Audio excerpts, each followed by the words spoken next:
அதிகமாக இது நடைபெறத்தான் போகிறது. ஆமாண்ணா, இதில் வந்து நாங்கள் அடுத்ததாக வந்து நாங்கள் போன முறை தொட்டபடியும் தான் என்னத்துக்காண்டியான எங்களோட மூத்த ஊடகவியலாளர்கள் இப்போ வந்து ஐநாக்கு வந்து 2 வருஷம் இது வந்து இலங்கைக்கு மீண்டும் போனஸாக 2 வருஷம் கிடைச்சிருக்குது. அதில் வந்து இந்த ஒரு வருஷத்திலேயே வெற்றிகரமாக தமிழர்கிட்ட அடையாளத்தை அளிக்கிற வேலையை வந்து அரசாங்கம் மிக தீவிரமாக செயல்பட்டு கொண்டிருக்குது. இந்த 2 வருஷத்துல அது வந்து முக்கிய ஊடகவியலாளர் தங்களை சொல்ற ஆட்கள் எல்லாம் வந்து இப்போ களத்தில் அங்கே போய் நின்று கொண்டே அனுராக்கான ஆப்ரேஷன் பண்ற வேலைகளை செய்யணும். ஆனால் அவர்கள் இந்த காணொலியை நான் பார்த்தேன், நீங்கள் போன வருஷம் நாங்கள் வந்து போன வருஷம் அதுக்கு முதல் வந்து சொன்ன விடயங்களை வந்து நடுவில் ஃபுல்லாகவே உள்வாங்கி இருக்கிறார்கள். அதில் வந்து இது இங்கே பொன்னம்பலத்தை வந்து நேரடியாக தாக்குப்படுது. இந்த 4 வருஷம் கோட் போட்டு நடந்துட்டு இப்போ இந்த 1 வருஷம் வேட்டி கொடுத்து கொண்டு பிரசாரம் செய்தால் தமிழ் தேசியம் பேசி கொண்டு போனால் எந்த இளைஞர்கள் உங்களை நம்புவார் என்று நாங்கள் சொன்ன கருத்துக்களை வந்து உள்வாங்கி கதைக்கணும். ஆனால் அதை வச்சுக்கொண்டு பேருந்து அனுரா அரசாங்கத்துக்கு இப்போ கடைசியாக வந்து அர்ச்சுனாக்கும் வந்து அவர்கள் வந்து தூக்கி பிடிக்கிற வேலையை செய்கிறது என்றால் ஏன்னா இந்த வேலையை வந்து இப்படி இவர் திட்டமிட்டு செய்யணும். உளவியலாள வந்து அதுலேயும் வந்து முக்கியமான வார்த்தை வந்து அவர் பாவிச்சிருந்தார், இந்த சிங்கள ஜேபி கட்சியினர் வந்து தமிழற்ற காலில் போய் வந்து விழுந்து வாக்கு வைக்கணும்ண்டு. ஏன்னா பொதுவாக வந்து ஒரு அறிவான ஊடகவியலாளருக்கோ மக்களுக்கோ இனத்தின் மீது அக்கறை உள்ளவர்களுக்கோ தெரியும், ஒருவன் வந்து அந்த காலில் வந்து ஒருவன் எதிர்த்து நின்றவன் இனவாத்த கக்கினவன் எங்களை அழிச்சவன் வந்து காலில் வந்து விழுந்து எங்கள்கிட்ட வந்து ஐஸ் வைக்கிறான் என்றால் அப்படி அந்த காலை உருவுறதுக்கு தானே அவன் இதை ஐஸ் வைக்கிறான்ன்ற உண்மை வந்து இவர்களுக்கும் தெரியும். அப்படி தெரிஞ்சு கொண்டுமே நான் இப்படியான பரப்புரைகளை வந்து செய்கிறார்கள். தரன், இது ஒரு பெரிய டாபிக். இது நாங்கள் ஆறுதலா விவாதிக்க போறோம் இன்றைக்கு இதை பற்றி. இதில் முக்கியமா என்னென்றால் தரன், இப்ப ஈழத்தமிழர்களினுடைய இந்த வடக்கு கிழக்கினுடைய அரசியல் என்கின்ற இந்த யூகத்தை நாம் எப்படி கையில் எடுக்கின்றோம் என்பதைத்தான் நாங்கள் தொடர்ச்சியாக பேசியிருப்போம். அப்போ ஒரு இளையோர்களுக்கு தெரிய வேண்டும், எத்தனை தலைமுறைகள் உருவாக்கி கொண்டு வந்தாலும் இன்று நாங்கள் 2 தலைமுறைகளை தொட்டி செல்ல போகின்றோம். அப்ப இந்த 17 ஆண்டுகளை கடந்து நிற்கின்ற ஈழத்தமிழர்கள் மத்தியில் ஒரு விடயம் தெளிவாகப்பட வேண்டும் என்னவென்றால், ஈழத்தமிழர் என்று சொல்லப்படுகின்ற இந்த சொற்பதம் ஒரு நிழல் அரசில் வாழ்ந்தவர்கள். இந்த நிழலரசில் வாழ்ந்தவர்களை தோற்கடிக்க பெற்ற அதே இனம் எப்படி நாங்கள் எங்களுடைய இலட்சியத்தை பக்குவப்படுத்த வேண்டும் என்று அவர்கள் ஒவ்வொருவருமே இந்த இயற்கையான இந்த மாவீரர்களுடைய தியாகத்தோடு ஒட்டி நிற்கப்பட வேண்டியவர்கள். இது அவர்களிடமிருந்து எப்படி மாறுபடப்படுகிறது என்றால், அதுவும் புலத்தில் இருக்கின்றவர்கள் அவர்களுக்கு உடனே ஒரு பிரச்சனை என்று வருகின்ற போது அவருடைய குடும்பங்களுக்கு உடனே நிதிகளை அனுப்பி அந்த சிந்தனைகளை மறைத்ததால் தான் இது 2015 கூட பல அரசியல் தலைவர்கள் இந்த நிதி அனுப்புவதை சாப்பாட்டுக்குரியது போன்று அனுப்புங்கள், நீங்கள் ஆடம்பரத்துக்கு அனுப்பாதீர்கள் என்று சொன்னதற்கும் கொந்தளித்து இருந்திருப்பார்கள் எங்களுடைய மக்கள். சரி, நாங்கள் விடயத்துக்கு செல்வோம். அப்போ எங்களுடைய மக்களிடம் இருக்கின்ற தெளிவுகள் என்ன என்றதை நாங்கள் இங்கே பார்க்க போகிறோம். இல்லை, 2 விடயம் பார்க்க போகிறோம். ஒன்று, ஈழத்தமிழர்களினுடைய இந்த இணையதளத்தில் வலம் பெறுகின்ற ஆசிரியர்கள், அதைவிட அறிவிப்பாளர்களாக இருக்கின்றவர்கள், அதில் விடவிட்டு எண்ணக்கூடிய அளவு நான் உங்களுக்கு எப்பவும் பதிவு செய்கிறது போல் ஐயா நிராஜ் டேவிட் அவர்கள் ஒரு ஈழத்தமிழர்களினுடைய ஒரு கிழக்கு மாகாணத்தினுடைய ஒரு மிக பெரும் ஒரு அறிவிப்பாளர்களாக இருந்தவர்கள், ஒரு தேடலினுடைய ஒரு அங்கமாக இருந்தவர்கள். இவர்களினுடைய செயல்பாடுகள் எந்த இடத்தில் முடக்கப்படுகிறது என்பதை உற்று நோக்க வேண்டும். நாங்கள் இப்போ உற்று நோக்குவது எப்படி என்றால், ஒரு விடயத்தை விளங்கி கொண்ட எங்களுடைய ஒரு ஆசிரியர் என்ன செய்வார் என்றால், அந்த இனம் எங்கே தோற்கடிக்கப்பட போகிறது என்பதை அவர் ஒரு திடமாக மக்கள் மத்தியில் அவரின் ஊடகம் சார்ந்து அதை ஒரு நிகழ்வாவது எனும் செய்து அதை வெளிப்படுத்துவார்கள்.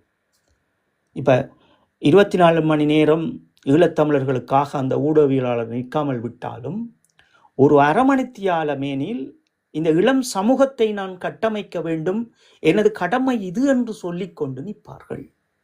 இங்கே ஐயா நிராஜ் டேவிட்டை நாங்கள் ஒரு தொடர்ச்சியான காலங்களாக நாங்கள் மிக இறுக்கங்களோடும் பார்த்து கொண்டிருக்கின்றோம் என்றால், ஒரு முக்கியமான தருணத்தில் ஐயா நிராஜ் டேவிட் அவர்கள் எப்போதும் இந்த ஈழத்தமிழர்களுக்கான ஒரு சிந்தனை வடிவத்தோடு வந்து நின்றவர்கள் கிடையாது.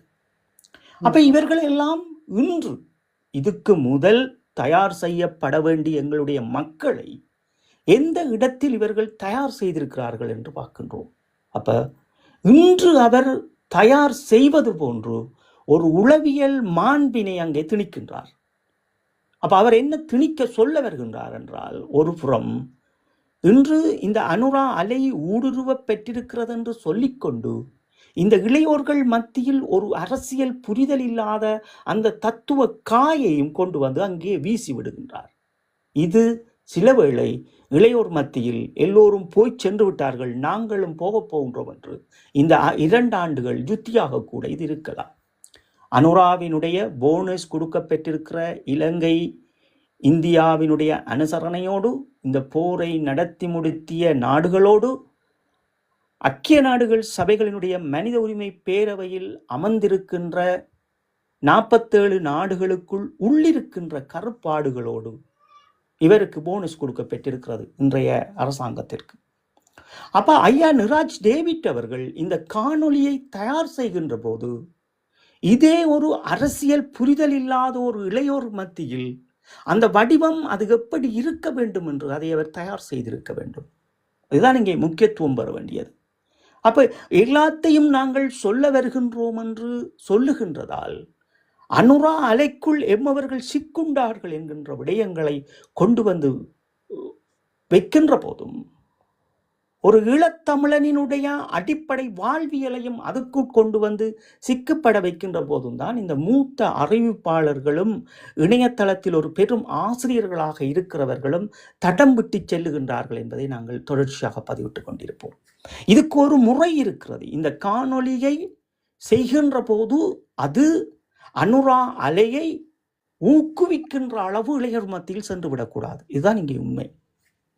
அப்ப அதுதான் நாங்கள் மீண்டும் மீண்டும் மிக கவனமாகவே இந்த கருத்தாடல்களில் இருப்பதும் அதுக்காகத்தான்.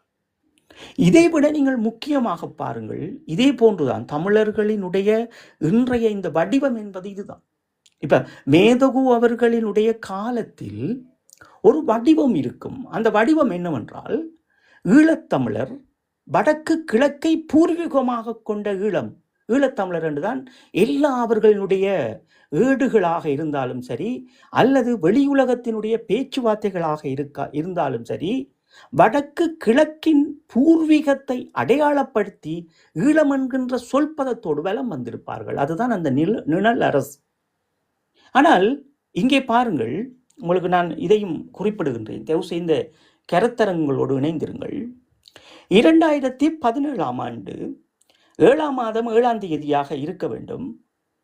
35/1 NGO 83 என்ற ஒரு ஆவணத்தில் இங்கே பதிவிடுகின்றார்கள் எல்லோரும் சேர்ந்து. இலங்கை தமிழர்கள் பூர்வீகமாக கொண்டவர்களை ஒரு இன அழிப்பு செய்திருக்கிறது.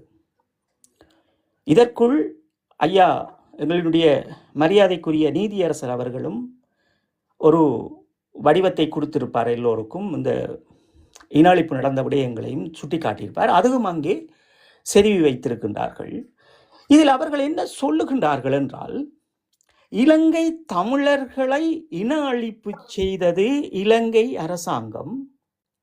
இந்த மே 18 நாங்கள் உலகத் தமிழர்கள் நினைவு கூறுகின்றோம் என்று செய்திருக்கின்றார்கள். உலக தேசத்துக்கு என்னத்தை சொல்ல வாரார்கள் இந்த புத்திஜீவிகள்? இந்த யூகங்களை வகிப்பதற்கு யாரும் இருக்கிறார்களா இல்லையா? அல்லது இந்த ஐக்கிய நாடுகள் சபைகளுக்குள் இருக்கின்ற விதிமுறைகள் என்ன? இங்கே கற்றுக் கொடுத்த பாடங்கள் என்ன?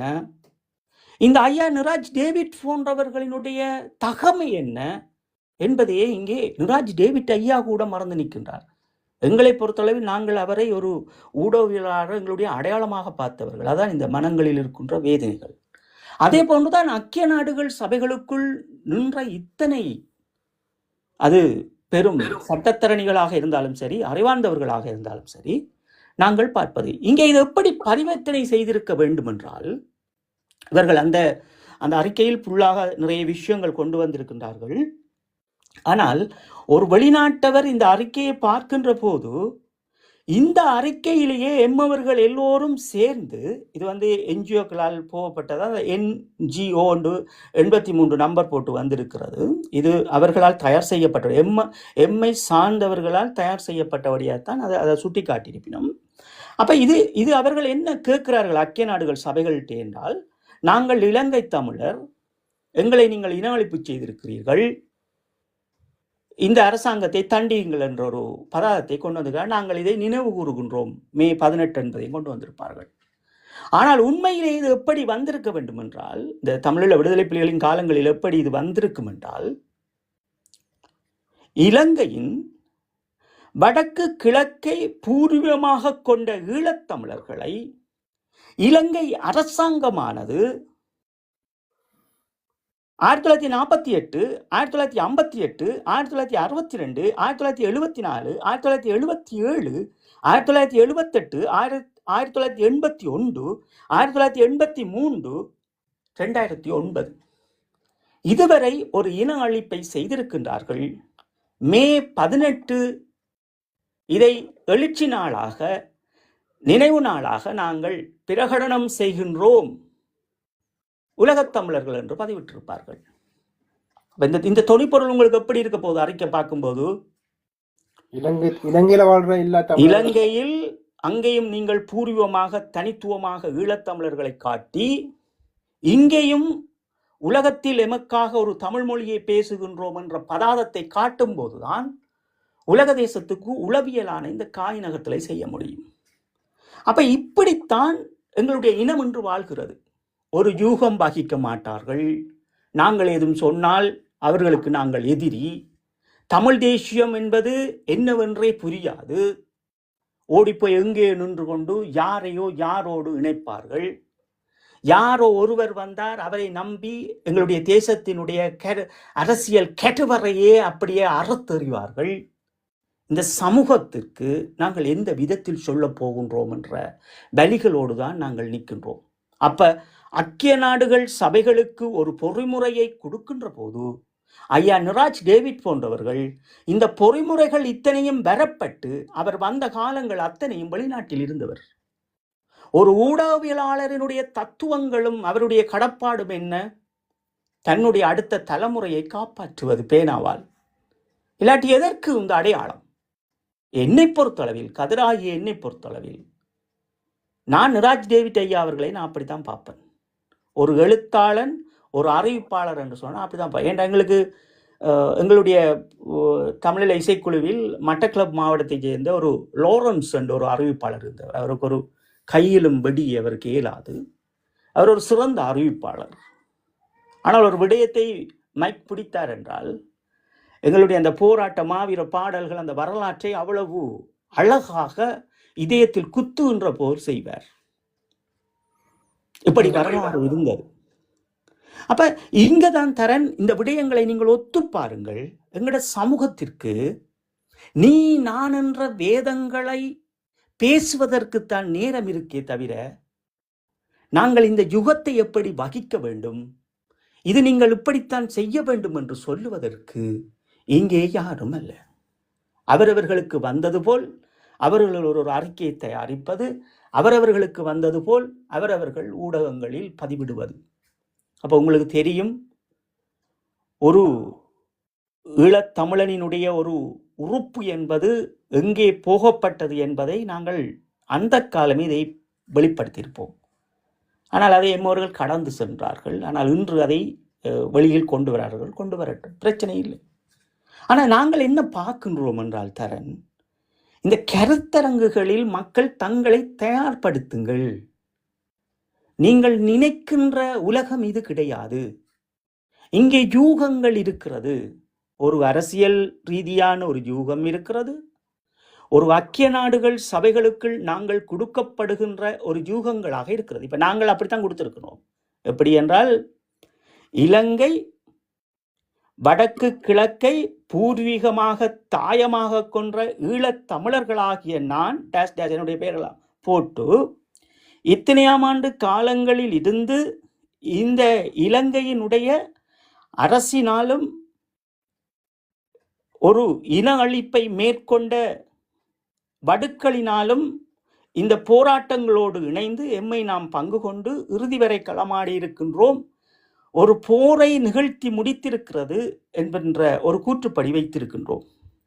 இப்ப ஐக்கிய நாடுகள் சபைகளுக்கு நாங்கள் போறோம் என்றால் இலங்கையின் உடைய எமது அடையாளத்தை நாங்கள் பின்பற்றாமல் அவர்கள் சொல்லுகின்றதை எல்லாம் நாங்கள் கேட்க வேண்டும். அது இந்த பொறிமுறைக்குள்ளும் அவர்கள் கொண்டு வருகின்ற போது இதுக்குள்ள வைத்திருக்கின்றார்கள். எப்படி என்றால் விடுதலை புலிகள் ஆயுதமேந்தி போராடியவர்கள், பிரிவினைவாதத்தோடு போராடிய இதுக்குள்ள எங்களுடைய தளத்துக்குள்ளே வந்து ஒருவர் எங்களை தேசரையும் சீமானையும் ஒரே தளத்துல வச்சு கொண்டு பாசர் என்ற பேர்ல வந்து இதுக்குள்ள வந்து இணைஞ்சிருக்கிறார். நான் அவரை வந்து பிளாக் பண்றேன்னா மன்னிக்கவும்.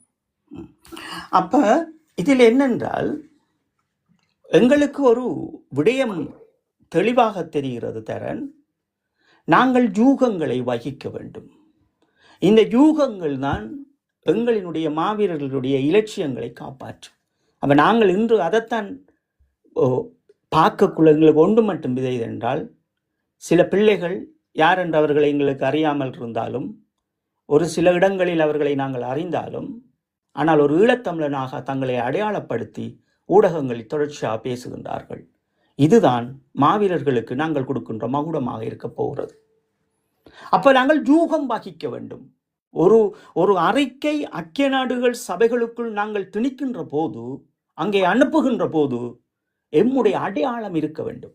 இப்ப இதுக்குத்தான் உடனே இந்த தமிழீழ விடுதலை புலிகளினுடைய நிழல் அரசும், அதுக்கு பிறகு ஐக்கிய நாடுகள் சபைகளினுடைய இந்த போர் முடிந்த பின் LLRCயினுடைய அறிக்கைகளும், அதுக்கு பிறகு மனித உரிமை சபையினுடைய ஆணையாளர் நாயகம் அவர்களாலும் அந்த மனித உரிமை பேரவையினாலும் பல நடவடிக்கைகள் மேற்கொள்ளப்படுகிறது. ஆனால் அதில் ஒன்றும் இலங்கை அரசாங்கம் அதற்கு வழியமைத்தவர்கள் கிடையாது. ஆனால் அவர்கள் ஏதோ ஒரு வகையில் சில தந்திரவாயங்களோடு பல காய் நகர்த்தலை நகர்த்தியிருக்கிறார்கள். இதுதான் உண்மை. ஆனால் எங்களை பாருங்கள், எங்களுக்கு நாங்கள் ஈழத்தமிழர் என்று சொல்லுவதற்கு இங்கே பிரச்சனை.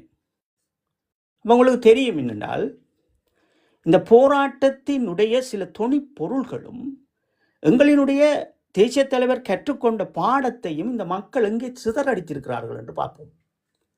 இப்போ நான் குறிப்பிட்டது போன்று இன்று ஐயா நிராஜ் டேவிட் அவர்கள் ஒரு தொனியை எடுக்கின்றார் என்றால், ஒரு விடயத்தை சொல்ல வருகின்றார் என்றால், அது இளம் தலைமுறையிடம் அது பக்குவமாக போய் சேர வேண்டும் என்பதும் அவருக்கு புரிய வேண்டும்.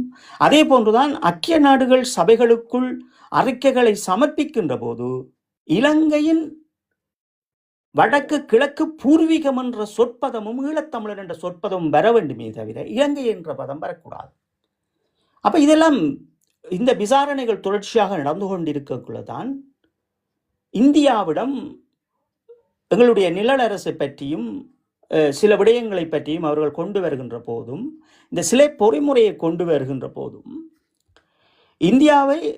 எங்களை தனிமைத்துவப்படுத்தி நாங்கள் கொடுக்கின்ற அறிக்கைகளாக இருந்தாலும் சரி, எல்லாமே தனித்துவமாக கொடுக்கின்ற போதுதான் இந்தியா இடையில் புகுந்து 3 ஆண்டுகளுக்கு முதல் இல்லை தமிழ் மொழியை பேசுகின்றவர்கள் 36 லட்சத்துக்கு மேற்பட்டவர்கள் நாங்கள் வெளியில் வாழுகின்றோம் அப்படி என்ற ஒரு சர்டிபிகேட் பண்ணியிருக்கின்றார்கள். அந்த 36 லட்சத்தையும் உள்ளடக்கிய தமிழ் மொழியை உள்ளடக்கியவர்கள் இந்த இந்தியாவின் நிகழ்ச்சிகளுக்கு பின்னால் நின்று கொண்டு தங்களை உலகத் தமிழர்களாக காய் நகர்த்துகின்றார்கள். அப்போ உங்களுக்கு தெரியும் என்னவென்றால், தரணை போன்ற பிள்ளைகளுக்கும் சிலர் எங்களை எதிர்த்து நிற்கின்ற பிள்ளைகளுக்கும் தெரியும் என்னவென்றால், தமிழ்நாட்டில் நாங்கள் சீமானவர்களை ஏன் எதிர்த்தோம் என்பதை இந்த இடத்தில் நீங்கள் புரிந்து கொள்ளுங்கள். அன்று நீங்கள் எங்களை உமிழ்ந்த நீங்கள் உங்களுடைய இனம் விடுதலை பெற வேண்டுமா, அல்லது இந்த தத்துவங்களை நீங்கள் கொண்டுதான் விடுதலையாக வேண்டுமா என்றதை யோசிச்சு பார்க்க வேண்டும். இது ஒரு இனத்தினுடைய விடுதலை. அப்ப இந்த ஒரு வடிவத்தை நாங்கள் இந்தியாவில் இருக்கின்ற சகோதரர் சீமான் அவர்களை நாங்கள் ஏன் ஏற்கவில்லை அந்த தத்துவத்தை என்றால், இந்த காசாவினுடைய விடுதலை என்பது மொழி மதம் வேறு இன்று இதயங்களால் உடைத்து எறிந்து இந்த நிலைக்கு இன்று கைதிகள் விடுதலையாகி கொண்டு வந்திருக்கின்றார்கள். கைதிகளையும் விடுதலையாக்குகின்றார்கள். இதில் என்னென்றால், உலகத்தில் ஒரு போர் நடக்கின்ற போது, ஒரு அனர்த்தம் நடக்கின்ற போதும் மிகுதியானவர்கள் உயிரோடு திரும்பி வந்தால் அந்த இனம் அவர்களை கொண்டாடுகிறது. சரியா புரிந்து கொள்ளும் கொஞ்சம் தரேன், இதை ஒரு பதிவு செய்திருங்க திருப்பி. அப்ப எங்கட மக்கள் என்ன செய்யணும் என்றால், நாங்கள் 3 ஆண்டுகள் 4 ஆண்டுகள் என்று சிறையில வந்து கழிஞ்சிட்டு, கடவுளுக்கும் எங்களுக்கு தான் தெரியும் என்ன நடந்ததுன்றது. அப்ப எங்கட மக்கள் என்ன சொல்றாண்டா, வந்துட்டு நாங்கள் உண்மையான விடயத்தை கொண்டு வந்த உடனே நீங்க ஏன் குப்பி கடிக்கல என்று கேட்கிறீங்க. அப்ப நாங்கள் உங்களுக்கு என்ன சொல்றோம், ஒரு இனம் விடுதலையாக வேண்டும் என்றால் எம் பகுதியை சுற்றி இருக்கின்ற அத்தனை மொழி பேசுகின்ற மக்களும் எமக்காக குரல் கொடுக்க வேண்டும். அது 2009 தான் கொடுக்க வேண்டும் அல்ல, இனியும் கொடுக்க முடியும். அதற்குரிய யூகம் வகிக்க வேண்டும். அப்ப இந்தியா இந்த நடவடிக்கையை எப்படி மேற்கொள்ளுது என்றால், எம்மை சுற்றி சார்ந்திருக்கின்ற மொழிவழி மாநிலங்களில் இருக்கின்ற அந்த ஒரு யூகத்தை துடைத்தறிந்து வைத்திருக்க. இதுவரைக்கும் எம் அரசியல்வாதிகள் அவர்களிடம் சென்று உங்களினுடைய அந்த பாராளுமன்றத்தின் ஒரு அரங்கேற்றம் வேண்டும், உங்களினுடைய உறவு வேண்டும், எங்களுக்கு நீங்கள் அருகில் இருந்து இவ்வளவும் பார்த்த நீங்கள் உங்களுடைய பாராளுமன்றத்தில் இதை நிறைவேற்றுங்கள் என்று எந்த கல்விமானும் எந்த அரசியல் ஒரு பிரமுகரும் போய் நின்றவர்கள் கிடையாது. இப்ப ஏன் இவர்கள் எல்லாம் போய் நிக்கல என்றால், நாங்கள் இங்கே ஐக்கிய நாடுகள் சபைகளுக்குள் வந்த இந்த 2 வருடங்களும் சில விடயங்களை ஆய்வுகள் செய்து அந்த அறிக்கைகளை பார்க்கின்ற போதுதான் விளங்குகிறது என்னவென்றால், இந்த இந்தியா எங்களுக்குள் சூழப்பட்டிருக்கிறது.